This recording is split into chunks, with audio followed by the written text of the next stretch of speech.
Ассалаумағалейкум достар, сендеріміз Зома Жанде. Бүгін біз Шерлок яқты түсіретін боламыз. Егер видео ұнаса, лайк басып арнаға жазуды ұмытпаңыздар.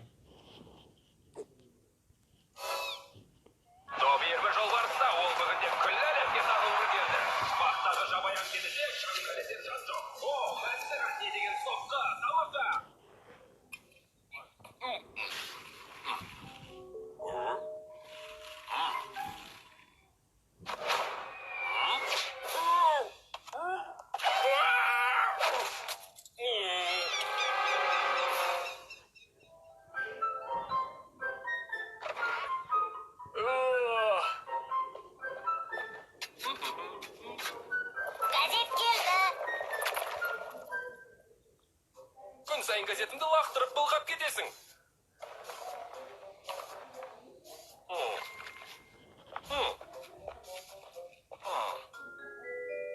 Қалай, а? Мә, Гермиона, жарнаманы оқышы.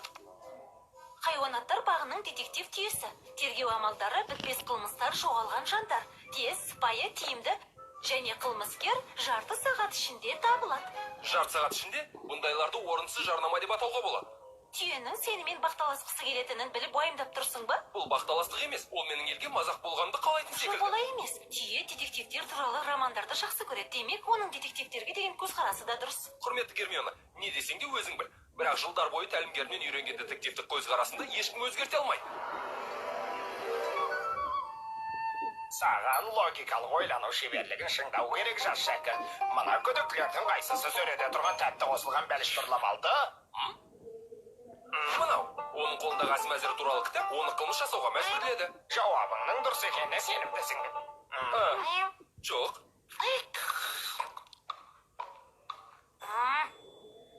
Меніңше қылмыскер мынау.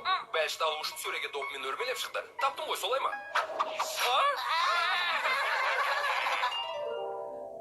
Мойында Шерлок, түйе сенен мықты болып кете ме деп қорқып тұрсың. Олай емес.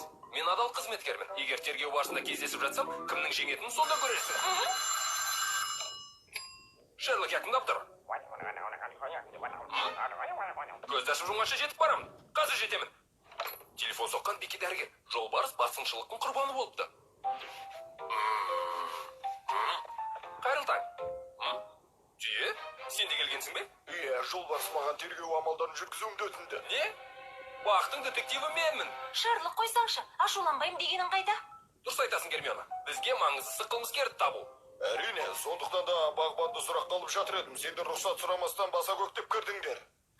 Айтып отырғаның Беки дәрігер ме? Иә, бағбан дәрігер айырмашылығы жоқ. Айта бер, дәрігер. Айтайын дегені маңдайына тиген соққыдан қатты сескенген жолбарыс. Аяқтарын егер алмай, бар салмағымен жерге құлаған сәтте тобығы сынып кеткен. Алдымен топ жолбарыстың басына тиді, одан кейін шығыршықта конькидің кесірінен құлап аяғын жарақаттап алды. Түсінікті болды. Демек, ендігі әрі футбол ойнай алмайды ғой. Ол туралы ойламаса да болады. Ертең болатын финалға қатыса алмайды. Кем дегенде екі аптаға дейін дем алу керек. Көріскенше.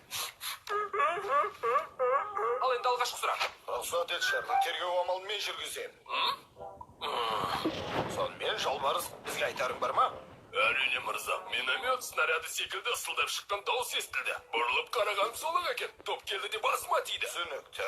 Демек, қылмысты қанаты бар жануар істеген. Бірақ топты көшеде кетіп бара жатып лақтыра салуы да мүмкін ғой. Биіктетіп лақтырған. Қылмыскердің солай жасаған анық. Топ жерге түскенде артынан із қалдырған. Қараңдар, қызыл түс, ал жолбарыс тек ақ доп қолданады. Жақсы. Ал сонда әлгі қызыл доп қайда? Алысқа ұзап кетпеуге тиіс.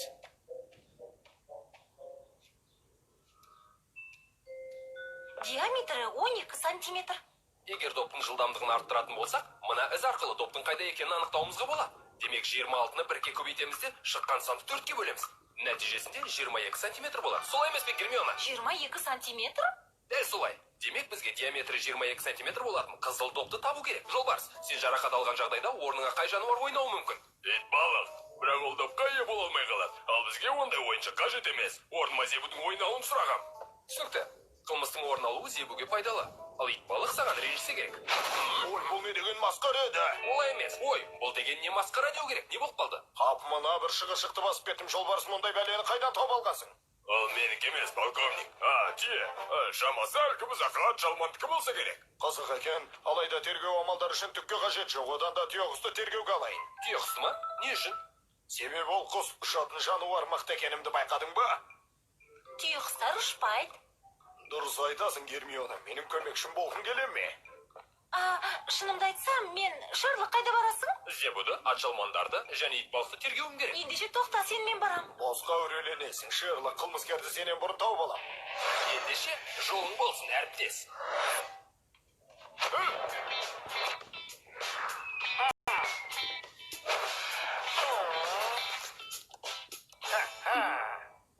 Жарайсың, достым. Тамаша. Дәл тегізің, Зебу. Рахмет. Жолбарыстың жарақаттанып қалған естідің бе? Ертеңгі ойынға қатыса алмайды. Сондықтан жаттығуым керек. Оның орнын басу сен үшін үлкен мүмкіндік. Мен үшін жақсы мүмкіндік, бірақ жолбарысқа қатты жаным ашып тұр. Айтшы, жуық арада үйіңді боямап па едің? Иә, қоршауымды бояғамын. Ақ түс қазіргі таңда сәнге айналды. Айтшы, топтарыңның бәрі осыған ұқсай ма? Иә, ақ түсті, ал диаметрі 22 сантиметр. Ренжіме, Шерлок, менің жаттығуды жалғастыруым керек. Уақыт жоқ. Әрине, ойында сәттілік тілеймін.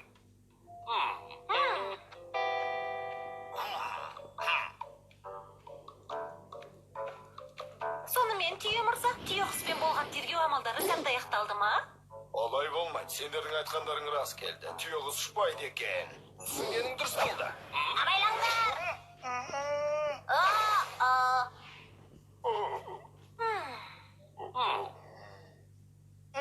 Неге сонша тесіне қарайсыңдар, түрімнен бірдеңе көріп тұрсыңдар ма? Жоқ, қайта жолың болды. Ешбір із қалмапты.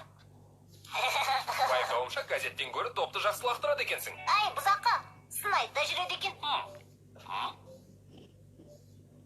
Доптарың көп екен.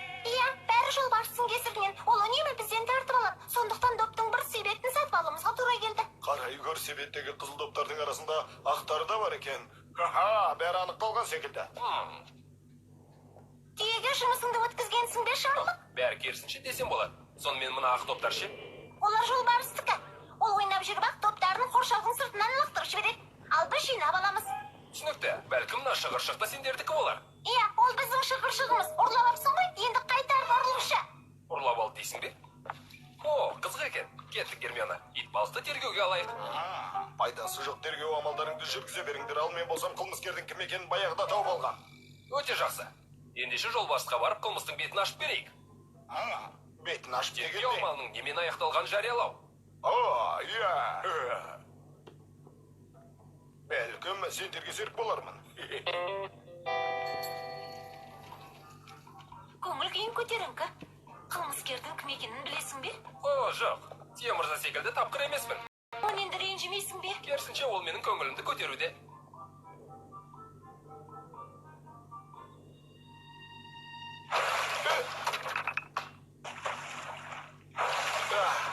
Қайырлы таң, итбалық.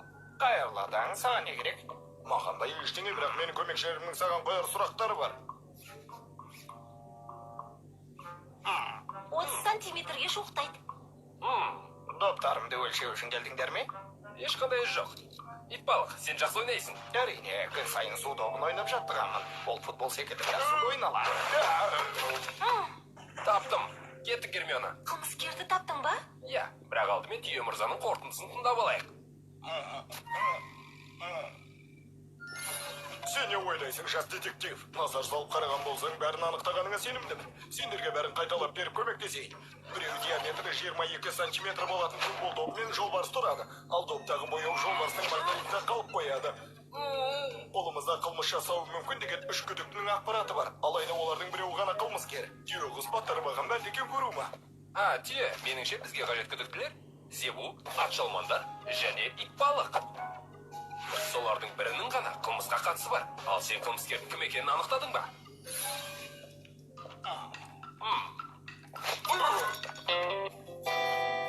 Бәрі оп-оңай. Зебу, сен футбол ойнауды білесің және сенің мүйізің бар.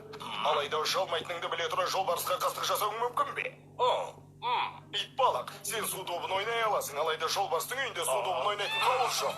Сендерге келсек, сендер атшалмандар футбол ойнай аласыңдар, бірақ сендер сүйкімсізсің. Солай де, ақымақ. Алайда қылмысты сендердің жасауларың мүмкін бе? Себебі сендер үшеусіңдер, ал жолбарыстың басына бір ғана доп тиді.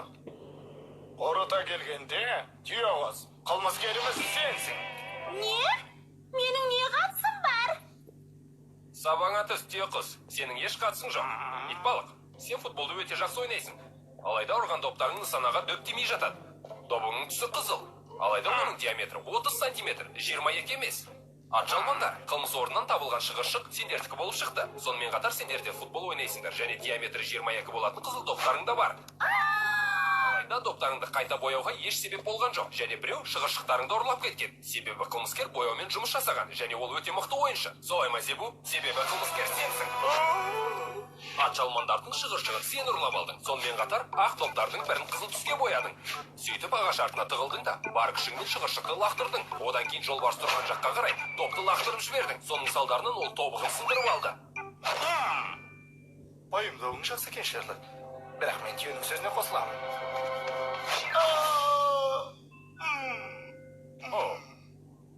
Рахмет, құрметті әріптесім. Қылмыскерді ұстауға көмектескеніме қуаныштымын, бірақ мен әлі де болса түйеқұстың қылмыскер екенін растаймын.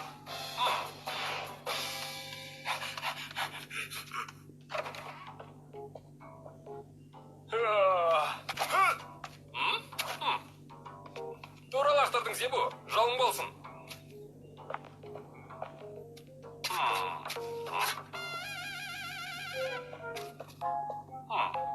Жақсы жаңалық бар, Гермиона. Футбол ойынын кейінге қалдырыпты. Жолбарыс ойын қатарына қосылатын болды. Жақсы екен, бірақ сен неге риза болып жүрсің, Шерлок? Жай әншейін. Түйе мырза басқа кәсіппен айналысуға бел буыпты. Ол не болды екен? Детективті романдарды жақсы көретіндіктен жазушы болуға кіріссе керек. Ал достар енді видео аяқталды. Барыңызға. Пока-пока, чао.